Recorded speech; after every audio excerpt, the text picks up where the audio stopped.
Welcome to legal terminology day 50 में आज हमारा लीगल टर्म है कम्यूटेशन। कम्यूटेशन मतलब किसी भी चीज का अफेक्ट को कम करना, मिनिमाइज कर देना। खत्म करना नहीं, मिनिमाइज कर देना। खत्म करने को हम कहते हैं पार्डन करना, मिनिमाइज करना मतलब सजा कम करना। 14 साल की सजा थी, कम्यूट कर दी पावर, मतलब कम्यूट कर दी सजा मतलब 7 साल की कर दी। किसी को उम्र कैद दी गई थी, उसको 14 साल कर दी। किसी को फांसी की सजा दी गई थी, इसको लाइफ इंप्रिजनमेंट। तो उसकी सजा को कम करना, इसको हम कहते हैं कम्यूटेशन।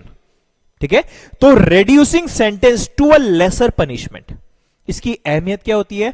ये फेयरनेस को एंश्योर करता है कि मान लीजिए किसी वजह से अगर इसको सजा हुई है 14 साल की, लेकिन किसी वजह से लगता है कि अब ये 14 साल नहीं डिजर्व करता, तो गवर्नर या प्रेसिडेंट इसकी सजा को, किसी इंसान की सजा को कम कर सकते हैं। 14 साल की जगह वो चाहे तो 7 साल में कन्वर्ट कर सकते हैं।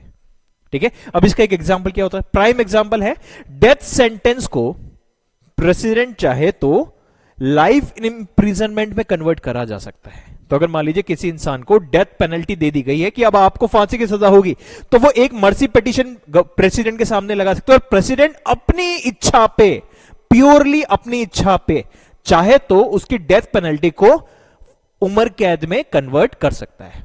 समझ में आया?